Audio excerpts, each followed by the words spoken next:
अस्सलाम वालेकुम बच्चे, कैसे हैं सब लोग? होप सो सब ठीक होंगे। आज हम 9th क्लास की chemistry according to new syllabus chapter 10 का तीसरा टॉपिक देखेंगे, एसिड रेन। एसिड रेन क्या होती है, इसके क्या नुकसान होते हैं इंसानी ज़िंदगी के ऊपर, उस सबको देखेंगे। कहते हैं जब बारिश के पानी की पीएच की वैल्यू 4.4 से 4.2 से 4.4 के दरमियान हो जो इसको कहते हैं एसिड रेन। कि अगर बारिश के पानी की पीएच वैल्यू यहाँ से यहाँ तक हो 4.2 से लेके 4.4 तक, तो उसको एसिड रेन बोलते हैं। बच्चे पीएच हमारे पास ना एक स्केल होता है जिसके जरिए हम लोग मालूम करते हैं कि कोई भी सोल्यूशन पानी या कुछ भी एसिड है या बेस है। तो ये एक स्केल होता है जो 0 से लेके 14 तक होता है। 0 से 6 तक अगर वैल्यू होगी ना, तो इसका मतलब है उसकी जो है उसको एसिडिक माना जाता है। अगर 7 वैल्यू हो तो उसको न्यूट्रल माना जाता है। अगर 8 से लेके 14 तक हो तो उसको बेसिक या अल्कलाइन माना जाता है। कहते हैं जो बारिश का पानी होता है ना, उसकी जो पीएच होती है वो 4.2 से लेके 4.4 तक होती है। इसलिए बारिश का पानी जो होता है इसको हम कहते हैं ये एसिडिक है, ये तेजाबी बारिश है। ठीक है।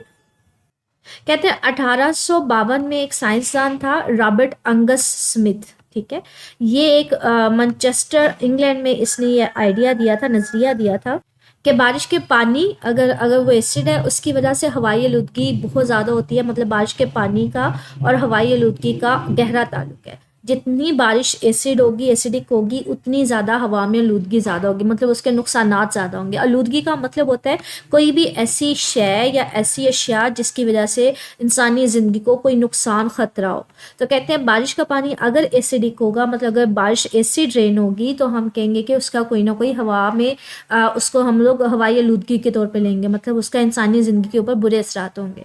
तो इसने आइडिया दिया था रॉबर्ट अंगस स्मिथ ने कि आपके पास बारिश के पानी का और हवाई आलूदगी का गहरा ताल्लुक है। कि अगर बारिश का पानी एसिड रेन होगा, अगर एसिड रेन होगी तो हमारे पास उसकी वजह से हवाई आलूदगी होगी और उसके हमारे पास इंसानी ज़िंदगी के या जानवरों की ज़िंदगी के ऊपर नुकसानदेह असरात होंगे।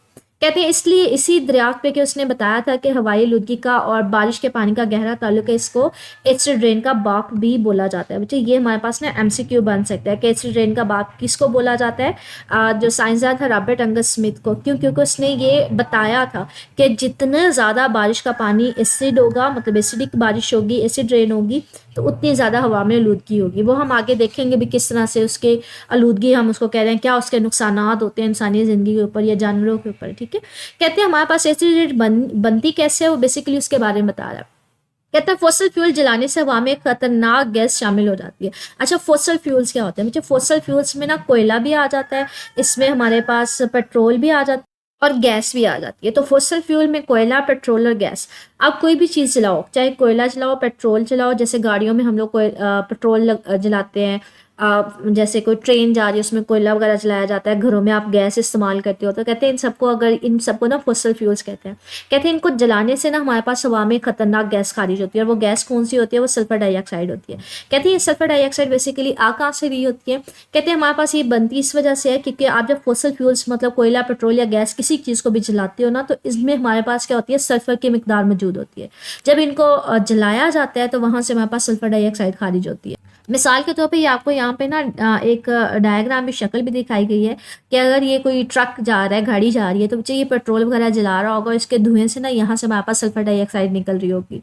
इसी तरह से अगर यहाँ पे कोई फैक्ट्रियाँ वगैरह लगी हुई हैं, वो काम कर रही हैं, वहाँ पे भी कोई ना कोई कोयला वगैरह जलाया जा रहा होगा जिसकी वजह से काम हो रहा होगा, तो वहाँ से भी हमारे पास सल्फर डाइऑक्साइड या नाइट्रोजन डाइऑक्साइड जो है वो खारिज हो रही होती है। तो कहते हैं ये बेसिकली कहाँ से खारिज हो रही होती है सल्फर डाइऑक्साइड के? जब आप फॉसिल फ्यूल्स को जलाते हैं। फॉसिल फ्यूल्स को जलाते हैं मतलब कोयला, पेट्रोल या गैस वगैरह को जलाते हैं, तो इनमें सल्फर की काफ़ी हद तक मिकदार मौजूद होती है। जब इनको जलाया जाता है तो वो हमारे पास सल्फर डाइऑक्साइड के फॉर्म में हवा में खारिज हो रही होती है। कहते हैं ये जो सल्फर डाइऑक्साइड होती है, जैसे कि हवा में खारिज होती है तो हवा में बच्चे ऑक्सीजन भी होती है। तो ये क्या करेगी, ये जो हमारे पास सल्फर डाइऑक्साइड खारिज हुई होगी, ये ऑक्सीजन के साथ रिएक्शन करके ना आपको सल्फर ट्राईऑक्साइड दे देगी। ठीक है। डाइऑक्साइड का मतलब होता है 2 ऑक्सीजन। जब ये ऑक्सीजन के साथ, जो ऑक्सीजन हमारे पास हवा में मौजूद होती है, उसके साथ रिएक्शन करेगी ना, तो एक और इसका ऑक्सीजन बढ़ जाएगा, तो हम कहते हैं ये सल्फर ट्राईऑक्साइड दे देगी। लाइक ये आपको ना रिएक्शन नीचे दिखाए भी हुए हैं कि आपके पास जो आपके पास फॉसिल फ्यूल्स होते हैं उनमें सल्फर की मिकदार होती है, जब वो ऑक्सीजन के साथ रिएक्शन करती है तो हमारे पास सल्फर डाइऑक्साइड खारिज होती है, चाहे वो फैक्ट्रियों से खारिज हो, चाहे वो गाड़ी के चलाने की वजह से खारिज हो, ठीक है। और जब यही सल्फर डाइऑक्साइड हवा में मौजूद ऑक्सीजन के साथ रिएक्शन करती है तो वहाँ पे क्या बनाती है, सल्फर ट्राईऑक्साइड। बच्चे ये देखें, यहाँ पे 3 ऑक्सीजन है, ठीक है, तो यहाँ पे इसको हम नाम देते हैं सल्फर ट्राईऑक्साइड का। कहते हैं ये जो ऑक्सीजन के साथ रिएक्शन कर रही होती है ना, ये बेसिकली कब कर रही होती है, नाइट्रोजन के ऑक्साइड्स की मौजूदगी में करती है। मतलब जो ऑक्सीजन होती है ना वो नाइट्रोजन डाइऑक्साइड के फॉर्म में या नाइट्रोजन ऑक्साइड के फॉर्म में मौजूद होती है। सल्फर डाइऑक्साइड इसके साथ रिएक्शन करेगी तो इसके ऑक्सीजन के साथ रिएक्शन करके वो सल्फर ट्राईऑक्साइड बना देती है, ठीक है। आगे सल्फर ट्राईऑक्साइड जो होगी वो पानी में, हवा में मौजूद, बच्चे पानी अगर हमारे पास पानी के ड्रॉप्स मौजूद है, मतलब थोड़ी सी नमी मौजूद है, तो ये क्या करती है, ये पानी के साथ रिएक्शन करके आपको सल्फ्यूरिक एसिड मतलब एसिड बना देती है, और एसिड जो है वो एसिड ड्रॉप्स की फॉर्म में ऊपर जाना शुरू हो जाता है। इसी तरह से कहते हैं जब नाइट्रोजन के ऑक्साइड्स हवा में मौजूद नाइट्रोजन ऑक्सीजन की रिएक्शन से पैदा होते हैं, कहते हैं ये सिर्फ और सिर्फ सल्फ्यूरिक एसिड यहाँ पे बन गया ना, मतलब सल्फर डाइऑक्साइड जो है वो खारिज हुई हमारे पास यहाँ पे गाड़ियों से या फैक्ट्रियों से, तो उन्होंने सल्फ्यूरिक एसिड बना दिया। कहते हैं इसी तरह यहाँ से ना हमारे पास एक तो नाइट्रोजन ऑक्साइड भी खारिज हो रही होती है, या फिर हमारे पास हवा में नाइट्रोजन भी होती है और ऑक्सीजन भी होती है। जब इनको थोड़ी सी सूरज की रोशनी मिलती है, मतलब थोड़ी सी एनर्जी मिलती है ना, तो ये दोनों आपस में रिएक्शन करके नाइट्रोजन ऑक्साइड भी बना देते हैं। तो यहाँ पे ये कहते हैं नाइट्रोजन ऑक्साइड जो है हवा में मौजूद नाइट्रोजन ऑक्सीजन के रिएक्शन से पैदा होती है, ठीक है। हवा में नाइट्रोजन भी मौजूद होती है, ऑक्सीजन भी मौजूद होती है। जब सूरज की रोशनी पड़ती है, थोड़ी सी एनर्जी इनको मिलती है, तो आपस में रिएक्शन करके नाइट्रोजन ऑक्साइड बना देते हैं। ये देखिए यहाँ पे रिएक्शन भी बताया हुआ है कि नाइट्रोजन ऑक्सीजन के साथ मिलती है, यहाँ से रिएक्शन करेगी और ये हमारे पास क्या हो जाएगी, नाइट्रोजन ऑक्साइड बन जाएगी। कहते हैं इसके अलावा नाइट्रोजन ऑक्साइड ये जो आप गाड़ियां वगैरह चला रहे होते हैं या फिर ये फैक्ट्रियां वगैरह चला रहे होते हैं, इनसे भी खारिज हो रही होती है। तो इनसे भी खारिज हो रही होती है, या फिर ये हवा में जो नाइट्रोजन ऑक्सीजन मौजूद होती है, अगर सूरज की रोशनी में इन दोनों गैसेस के आपस में रिएक्शन हो जाते हैं, ठीक है, तो इस वजह से भी ऑक्साइड्स बन रहे होते हैं। और ये नाइट्रोजन डाइऑक्साइड जब वाटर पानी के मॉलिक्यूल्स के साथ जो हवा में मौजूद होते हैं ज़रात, उनके साथ रिएक्शन करता है तो आपके पास नाइट्रिक एसिड बना देता है, ठीक है। नाइट्रिक एसिड बनाते हैं और साथ में नाइट्रस एसिड बनाते हैं। जिसमें 3 ऑक्सीजन है उसको नाइट्रिक एसिड बोलते हैं, और जिसमें 2 ऑक्सीजन है उसको नाइट्रस एसिड बोलते हैं। आसान अल्फाज में हमारे पास है क्या कि जब गाड़ियों या फैक्ट्रियों को जलाया जाता है, मतलब इनको काम करवाया जाता है, तो गाड़ियों में आप जब फॉसल फ्यूल जलाते हैं या फैक्ट्रियों में जलाते हैं, फॉसल फ्यूल्स का मतलब है जब आप कोयला को जलाते हैं, पेट्रोल को जलाते हैं, तो गैस को जलाते हैं, कोई भी चीज़ जब जलाते हैं गाड़ियों में या फिर इसमें फैक्ट्रियों में, तो वहाँ से हमारे पास बचे सल्फर, एक तो सल्फर डाइऑक्साइड खारिज हो रही होती है। सल्फर डाइऑक्साइड जब नाइट्रोजन ऑक्साइड के साथ, नाइट्रोजन ऑक्साइड जो है हमारे पास हवा में मौजूद होते हैं या फिर ऑक्सीजन के साथ रिएक्शन करती है तो हमारे पास सल्फर ट्राईऑक्साइड बना देती है। वो सल्फर ट्राईऑक्साइड पानी के साथ रिएक्शन करेगी तो सल्फ्यूरिक एसिड बना देगी। दूसरा वो कह रहा है कि हमारे पास नाइट्रिक ऑक्साइड भी, नाइट्रोजन ऑक्साइड भी खारिज हो रही होती है। नाइट्रोजन ऑक्साइड 2 तरह से बन सकते हैं, या तो वो आपके पास इन फॉसल फ्यूल्स को जलाने की वजह से हवा में आ रहे होते हैं, जैसे गाड़ियों के धुएं से निकल रहे होते हैं या फिर फैक्ट्रियों से निकल रहे होते हैं, या फिर ये होता है कि नाइट्रोजन ऑक्सीजन के साथ जैसे ही धूप निकलती है ना, सूरज की रोशनी आती है तो वहाँ से एनर्जी मिलती है, तो ये जो हवा में नाइट्रोजन भी मौजूद होती है, ऑक्सीजन भी मौजूद होती है, ये आपस में रिएक्शन करके भी नाइट्रोजन डाइऑक्साइड बना देती है, ठीक है। और जब ये नाइट्रोजन डाइऑक्साइड जो हमारे पास पानी की मौजूदगी में रिएक्शन करेगी तो ये आपके पास नाइट्रिक एसिड बना देगी। अब ये नाइट्रिक एसिड, सल्फ्यूरिक एसिड हवा में, इन बादलों में, बारिश के पानी में मौजूद होते हैं। जब वो नीचे ज़मीन पे बरसती है तो हम उसको नाम देते हैं एसिड रेन का, क्योंकि बच्चे अब जो बादल बने थे उसमें 2 एसिड मौजूद थे, उसमें सल्फ्यूरिक एसिड भी मौजूद था और उसमें नाइट्रिक एसिड या नाइट्रस एसिड भी मौजूद था। अब जब वो बारिश नीचे आती है तो हम कहते हैं वो हमारे पास क्या है, बारिश एसिड रेन है, क्योंकि एसिड मौजूद था उसमें। अब वो बारिश नीचे आके ये जो पानी हमारे पास नदी नाले होते हैं, समुद्र का पानी होता है, उसमें भी बारिश हो रही होती है, वो जंगलात में भी हो रही होती है। अच्छा, कहते हैं ये जो एसिड रेन होती है ये दूर जगह से दूर गिरती है जहाँ पे तेजाबी ऑक्साइड पैदा होते हैं, मतलब जहाँ पे फैक्ट्रियाँ वगैरह लगी होती हैं, यहाँ पे बहुत ज़्यादा शहरी आबादी होती है, वहाँ से ये ऑक्साइड्स वगैरह निकलते हैं।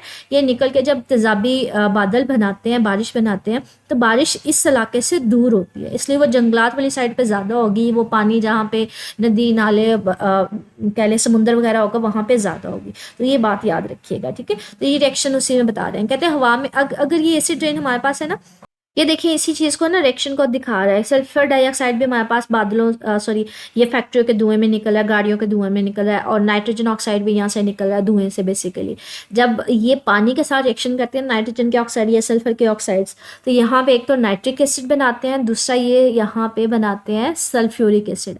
अब ये सल्फ्यूरिक एसिड, नाइट्रिक एसिड जो है बारिश के पानी में, ये बादलों में मौजूद होता है। अब ये जो बादल है या तो ये स्नो की फॉर्म में मतलब बर्फबारी की फॉर्म में नीचे आते हैं या फिर बारिश की फॉर्म में नीचे आते हैं। अगर ये बारिश की फॉर्म में आएंगे तो बच्चे इसको एसिड रेन बोला जाता है। ठीक है, आगे वो इसी बात को कह रहे हैं कि हवा में ये बनने वाली गैसेस जब हवा में मौजूद नमी के साथ मिलती हैं तो तेजाबी बारिश बनाती हैं। मैंने यही आपको अभी दिखाया है कि जब ये गैसेस यहाँ से निकलेंगी ना धुएं से, गाड़ियों के धुएं से या फैक्ट्रियों के धुएं से, तो जब ये पानी के साथ नमी के साथ मिलती हैं तो वहाँ पे एसिड बनाती हैं। ठीक है, तो वहाँ पे हम कहते हैं तेजाबी बारिश बनाती हैं। अब वो कहते हैं हमारे पास ज़मीन, अब ये तेजाबी बारिश हुई हवा क्या करती है, इस तेजाबी कह लें कि तेजाबी बादलों को उड़ा के आगे ले जाती है और आगे जाके वो नीचे बरस जाते हैं। ठीक, जो ज़मीन पे चलने वाली हवा है वो इस तेजाबी बारिश के कतरों को उड़ा के आगे ले जाती है। जब वो आगे जाते हैं तो वहाँ पे बारिश ये नीचे ज़मीन पे आ जाते हैं। वो कहते हैं ज़मीन पे ये 3 सूरतों में आ सकते हैं, या तो ये बारिश की फॉर्म में आ जाते हैं, या फिर ज़ालाबारी बच्चे जो हम लोग अक्सर कहते हैं हमारे पास ओले पड़ रहे हैं, या फिर ये बर्फ़बारी स्नो की फॉर्म में नीचे आ जाती है।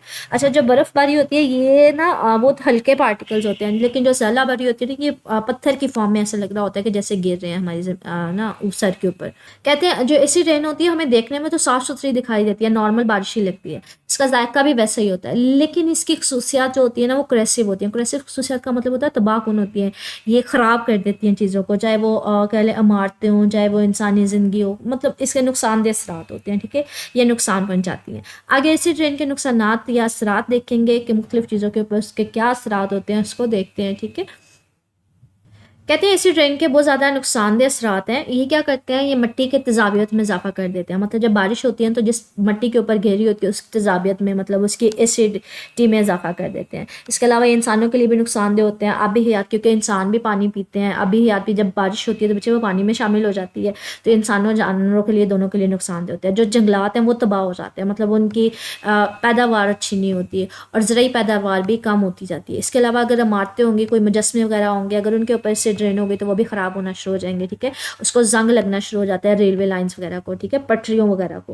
वो सारी उसकी मेटल्स की बनी होती है ना, तो इसलिए उनको जंग लगना शुरू हो जाता है। एक कहते हैं, अब हम असरात को देखते हैं थोड़ा थोड़ा करके, मतलब मुख्तलिफ असरात देखते हैं वन बाय वन, एक एक करके। कहते हैं सबसे पहले मिट्टी पर असरात क्या होंगे।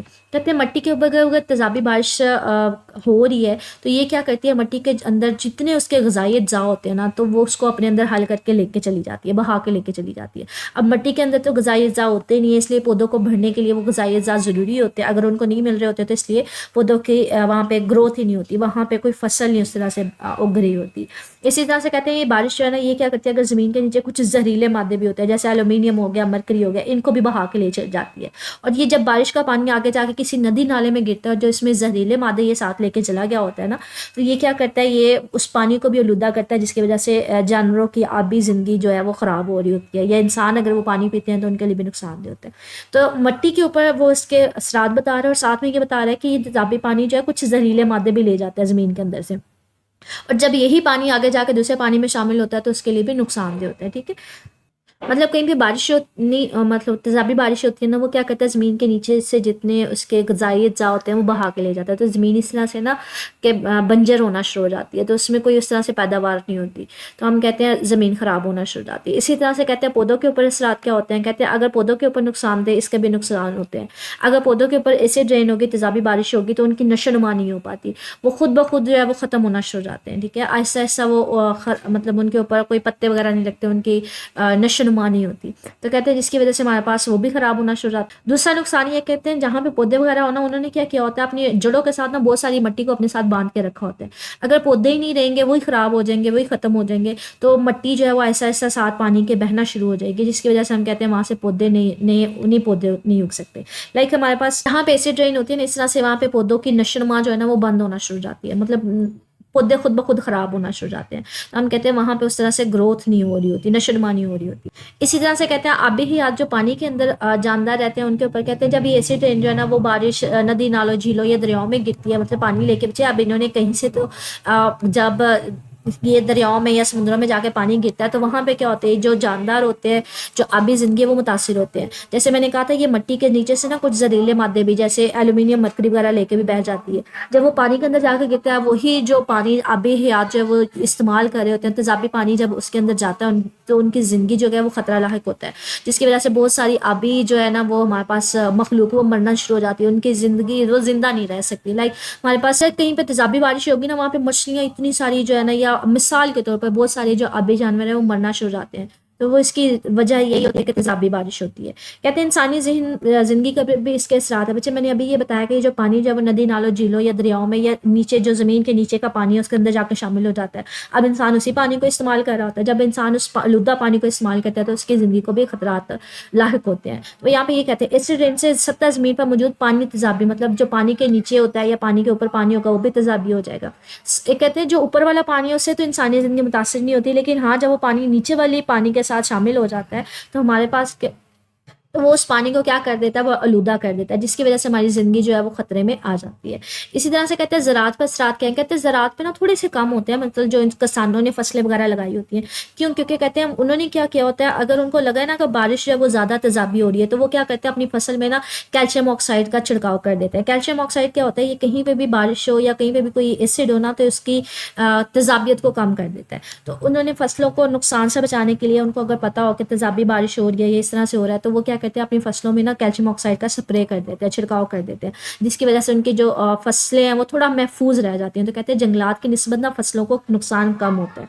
इसी तरह से कहते हैं इमारतें और दीगर अशिया अगर उनके ऊपर एसिड रेन होगी तो क्या होगा, कहते हैं अगर इमारतों या इस तरह के मुजस्मों के ऊपर होगी ना तो वो मुजस्मे भी ख़राब होना शुरू हो जाते हैं। वो इमारतें, वो गाड़ियाँ, वो सारी चीज़ें जो मेटल वगैरह से बनी होती हैं उनको नुकसान होता है। कहते हैं हमारे पास पार्थेनन एक इमारत ही है बच्चे, एक तारीखी इमारत है, वो भी ख़राब हो रही है दिन आहिस्ता आहिस्ता। और इसी तरह से जो आगरा का ताजमहल है वो भी हमारे पास एसिड रेन की वजह से ख़राब हो रहा है काफ़ी हद तक। मिसाल के तौर पे बच्चे ये सारी चीज़ों को ना बताया हुआ है, जैसे ये ताजमहल पहले था तो अब वो ऐसा ऐसा ख़राब होना शुरू हो गया एसिड रेन की वजह से, उसके रंग जो है वो कलर वो सारा ख़राब होना शुरू हो गया। इसी तरह से मुजस्मे अगर इस तरह से होंगे ना तो जो एसिड रेन होगी तो वो ऐसा ऐसा मुजस्मा ख़राब होना शुरू हो जाएगा। इसी तरह से ये जंगलात का ये हाल हो रहा है कि वो उजड़ना शुरू हो गए हैं, हो जाते हैं अगर एसिड रेन ज़्यादा हो। अच्छा पार्थेनन जो है ना बच्चे ये एक तरीकी इमारत है, ये भी ऐसा ऐसा दिन ब दिन ना ख़राब होती जा रही है बारिश की वजह से, तेज़ाबी बारिश की वजह से। ठीक है, तो ये आपके पास एक लॉन्ग क्वेश्चन है, तफसीली सवाल है। पहला तो इसके दो पोर्शन बन जाते हैं। पहली बात कि एसिड रेन बनती किस तरह से है, मतलब किस तरह से होती है और कहाँ पे मतलब उसके रिएक्शंस किस तरह से होते हैं, पहला ये सवाल आ जाएगा। दूसरा ये आ जाता है आपके पास तफसीली सवाल एसिड रेन के असरात। अब वो मुख्तलिफ असरात हैं, ज़मीन पर असरात कैसे हैं, जंगलात पे कैसे हैं, इंसानों पे कैसे हैं, आबी ज़िंदगी के ऊपर कैसे हैं, तो ये सारे उसके अंदर आ जाएंगे। ठीक है, तो इसमें मेन जो है वो दो तफसीली सवाल बन रहे हैं, एसिड रेन होती कैसे, ये बनती कैसे है, दूसरा इसके असरात के। अच्छा, इसके अंदर ना बच्चे छोटे छोटे से शॉर्ट क्वेश्चन भी बन सकते हैं, जैसे वो आपसे सिर्फ ये पूछ लेता है तेजाबी बारिश के ज़मीन पे क्या असरात होते हैं, मिट्टी पे असरात क्या होते हैं। ये एमसीक्यू बन सकता है कि मिट्टी में से वो कौन से जहरीले मादे को बहा के साथ लेके जाती है, अभी ज़िंदगी पे क्या असरात होते हैं। ठीक है, अगर ये वाला देखा जाए तो इसमें आपके पास क्वेश्चन बन सकता है कि तेज़ाबी बारिश में कौन कौन से एसिड मौजूद होते हैं। तो इसमें याद रखिएगा, इसमें एक सल्फ्यूरिक एसिड होता है और एक इसमें नाइट्रिक या नाइट्रस एसिड होता है। ठीक है, तो ये एसिड इसके अंदर मौजूद होते हैं। बाकी ये तफसीली सवाल है। ठीक है, किसने ये आइडिया किसने दिया था, किसने नज़रिया पेश किसने किया था, ये साइंसदान का नाम याद रखिएगा और इसका साल याद रखिएगा किस साल में बताया था। और एसिड रेन का या बाप किसको बोला जाता है, ये भी इसी को बोला जाता है, रॉबर्ट अंगस को। ठीक है, आगे ये छोटी सी मशक दी हुई है वो देखते हैं। पहला सवाल है, कहते हैं सल्फर डाइऑक्साइड और नाइट्रोजन डाइऑक्साइड पानी में हल होते हैं तो कौन से तेजाब बनाते हैं। जी ये भी मैंने आपको दिखाया था, ये हमारे पास दो तेजाब बन। ये देखें, जब नाइट्रोजन ऑक्साइड पानी के साथ मिलता है तो नाइट्रिक एसिड HNO3 बनाता है, और जब सल्फर ऑक्साइड हमारे पास पानी के साथ मिलता है तो सल्फ्यूरिक एसिड बनाता है। तो ये दो एसिड्स बन रहे होते हैं।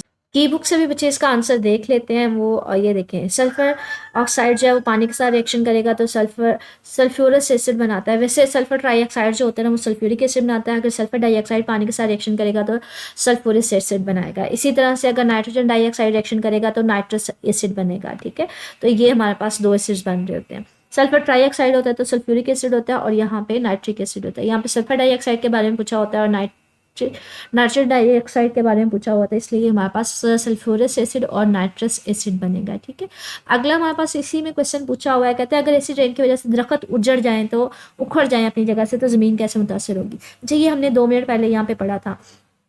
जब हमने ये पौधों के बारे में पढ़ा था कि जो दरख्त होते हैं उन्होंने अपनी जड़ों के साथ ना बहुत ज़्यादा मिट्टी को बांध के रखा होता है। अगर वो दरख्त ही नहीं रहेंगे तो वो मिट्टी क्या होगी, अपनी जगह से सिरकना शुरू हो जाएगी, इसलिए नए पौधे वहाँ पे नहीं उग सकते। ठीक है, तो इसके जवाब में ये आ जाएगा। अच्छा, अगला टॉपिक जो बच्चा ये green house effect global warming, ये आपके रिड्यूस सिलेबस में ख़त्म कर दिया गया है, तो ये तो आप नहीं करेंगे। ठीक है, अब एक्सरसाइज पे चलते हैं। आज के टॉपिक से रिलेटेड जो हम देखते हैं हमारे पास कौन सा क्वेश्चन है।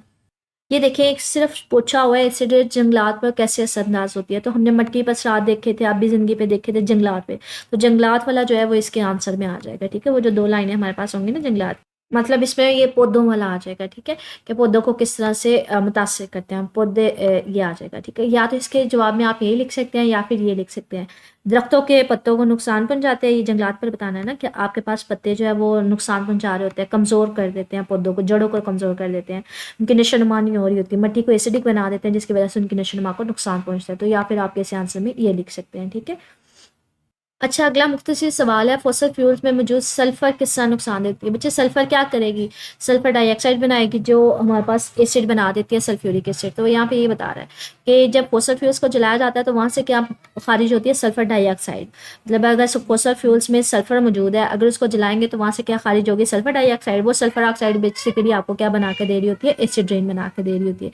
जैसे अभी हमने देखा था सल्फर डाइऑक्साइड निकलेगी, सल्फर डाइऑक्साइड पानी के साथ रिएक्शन करेगी तो वहाँ से सल्फ्यूरिक एसिड वगैरह बनेगा। ठीक है, तो वो तेजाबी बारिश का एक जरिया होती है। तो इसके आंसर में आप ये लिखेंगे। ठीक है, अच्छा एक्सरसाइज में तमीरी फ़िक्र के सवाल, तफसीली सवाल में सिर्फ पहला था जो हमने देख लिया, अगले 4 क्वेश्चंस नहीं है, तहकीकी तीनों ही नहीं है। तो आज के टॉपिक से रिलेटेड जो एक्सरसाइज में बन रहे थे वो भी हमने देख लिया। जो टॉपिक हमारे पास तफसीली सवाल के तौर पे इसमें 2 पूछे जा सकते हैं, मज़ीद कुछ पूछना हो बच्चे मेरे से कमेंट सेक्शन में पूछ लीजिएगा। ओके, अल्लाह हाफिज़।